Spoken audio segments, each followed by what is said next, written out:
আরো এমপিওসি কি আমি নিজে তো টাকা বানাইতে আসি নাই, সুতরাং আপনারা কেউ খারাপ থাকবেন না এবং বনের উপর নির্ভরতা কমাইয়া কিভাবে কর্মসংস্থান বাড়ানোর যা যা আছে আপনাদের, এটা আমার ভালো হয়েছে। এই মেম্বার সাহেব যেটা বললেন, এই যে 4 ইউনিয়নের যারা আছেন 1905টা ফ্যামিলি, এদেরকে কিভাবে আরো অর্থনৈতিক ভাবে সমৃদ্ধ করা যায়, এটার জন্য আমার কাছে যে বরাদ্দ আসবে, ধরেন হচ্ছে কি সেলাই মেশিন, মোবাইল শিক্ষা, ওনারা যারা মোবাইলের জন্য যেটা করলেন, এগুলা করার জন্য যা যা লাগে আমি আপনাদেরকে করে দিব। আপনারা বিশ্বাস রাখেন, আমার অত্যন্ত আমি আনন্দিত। আমার কাজ করার জন্য যে একটা রানিং পার্টনার দরকার ছিল, আমি উপজেলা চেয়ারম্যান সাহেব, উনি আসছেন অত্যন্ত ভদ্রলোক মানুষ।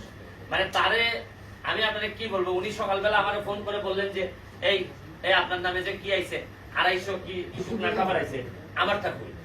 আমি বললাম যে আমি আজকে কতটা চান, উনি বললেন যে 20টা। এরপরে শুনছে আবার বলছেন না আরো 5টা বেশি লাগবে, 25টা। উনি কিন্তু 50টা চাইলো আমি দিয়ে দিতাম, এবং উনি যদি বলেন যে পুরাটাই আমি নিব, আমি দিয়ে দিব। এইরকম মানুষ আমি। আমার কাছে কেউ যদি ভালোভাবে চায়, আমি দুনিয়া দিতে আমার কোনো অসুবিধা। আর কেউ যদি কয় যে না আমার সিগনেচার লাগবো, সিগনেচার ছাড়া দিতাম না, তাইলে ভাই আমি খুব খাইছি।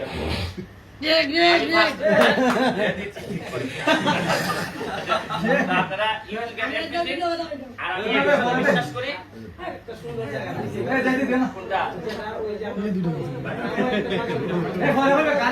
বাগানে যেটা পাম অয়েলের যেটা, এটা ভিতরে না গিয়ে বসার জন্য যেটা সিএমবি রোড আছে বা রোডস এন্ড হাইওয়ে রোড আছে, এটার পাশে হালকা একটু ওই জায়গাটাতে 2-1টা বসার জায়গা হালকা করে, যাতে এটা আবার করতে হবে কি, যদি এখানে বসার জায়গা করো, করতে হবে প্রাকৃতিক উপায়ে।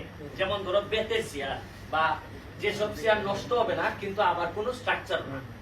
কথা আমি বুঝাইতে পারছি? এটা সিএমসি বসে তোমাদেরকে সিদ্ধান্ত নিতে হবে। আইন আছে, কোনো স্ট্রাকচার করা যাবে না।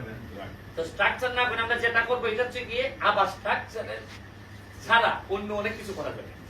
এইগুলা যেগুলো হচ্ছে গিয়ে পার্মানেন্ট এখন আপাতত করার দরকার নেই। এগুলা টাকা লাগলে বেশি লাগলে আমি তোমাদেরকে বিভিন্ন কাঠের চেয়ার দেখাবো। আমেরিকাতে আমি দেখে আসছি, এত সুন্দর চেয়ার কাঠের যে তোমার দেখলেই ভালো লাগবে যে কাঠের চেয়ার গুলো সুন্দর।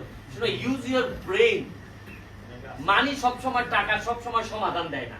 সমাধান দেয় হচ্ছে গিয়ে তোমার ইন্টেলেকচুয়ালিটি।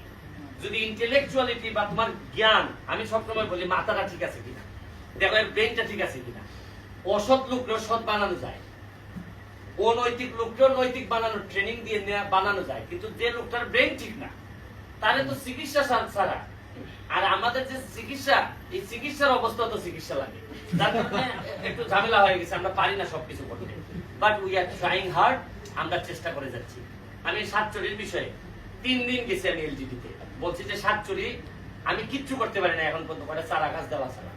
আমি রাস্তাটা এদেরকে দিয়ে আমি এই রাস্তায় সাতচুরি যাবো।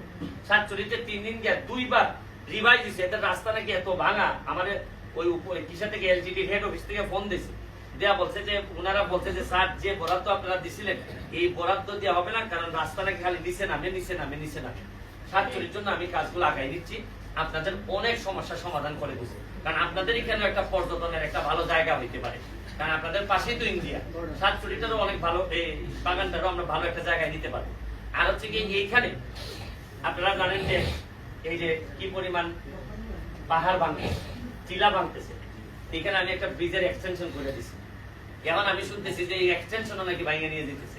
কালকে অলরেডি কাজ শুরু করাইছি, প্রায় আমার হিসাব ছিল প্রায় 2.5 থেকে 3 লাখ টাকা লাগবে অলরেডি আমি গাইড ওয়ালের জন্য। অথচ গত 10-15 বছর ধরে এরা গাইড ওয়ালের জন্য কতজন লোক যে বলছে যে একটু গাইড ওয়াল করে দেন, গাইড ওয়াল করে দেন।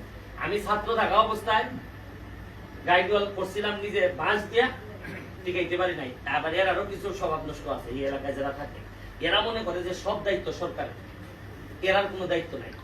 এরা এরা ঠিক তোরা মোবাইল দিব না, ঠিক আছে? হ্যাঁ মোবাইল দিব না, এটা আমরা কাজ শুরু করছি। আর হচ্ছে কি আমার একজন একটা ভিডিও পাঠাইলো যে দেখলাম এই পাহাড় থেকে এরা এই পল্লীর থেকে মনে হয় শত শত গরু নাকি অনেকগুলো নষ্ট করতেছে, এটাও নিয়ন্ত্রণ করতে হবে। এটা তোমরা সিএমসি বসে দেখবা। আর এখানে কোন ইলিগাল স্ট্রাকচার থাকলে কিভাবে এটা ভাঙতে হবে বা এটা রিমুভ করতে হবে, এটা যদি আপনারা সিএমসি এর কোনো সহযোগিতা চান, এখানে ইউনো মহোদয় আছে, তাদের সাথে আলাপ করে, ওসি সাহেব আছে, আলাপ করে নেবেন।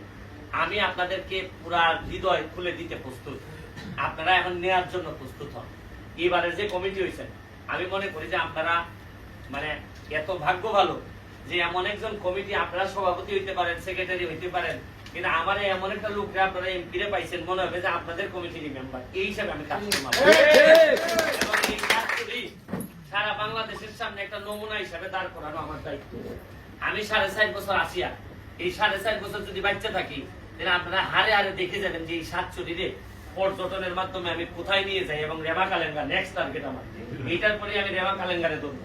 গাছ গাছালি মানে আমি বিদেশে গিয়া অনেক জায়গায় দেখছি, আমার কাছে মনে হয়েছে যে এরা পৃথিবীর এটারে বেস্ট বানায় রাখছে, এমন সুন্দর।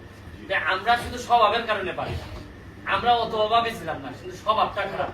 কিছু স্বভাবটা ঠিক করে যদি সামনের দিকে আগাইতে পারে এবং বঙ্গবন্ধু সোনার বাংলাটা উপহার দিতে পারি, আমরা দেখবেন এমনও ইচ্ছা আছে মাধবপুর সোনারঘাটটি এমন ভাবে সাজাইবো আমি, বঙ্গবন্ধু সোনার বাংলার মডেল বানাইয়া উদ্বোধন করাইবো আমি মাননীয় প্রধানমন্ত্রী জননেত্রী শেখ হাসিনা। মাধবপুরের মাটি চাই আমি উদ্বোধন করাইতে চাই।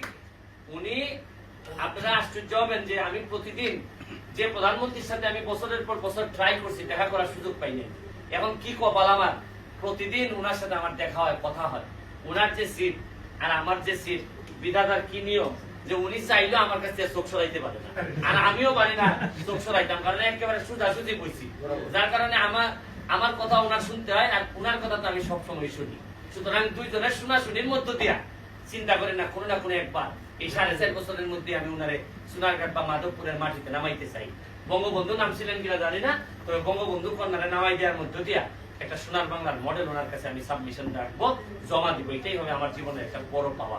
ভালো থাকবেন। জয় বাংলা, জয় বাংলা।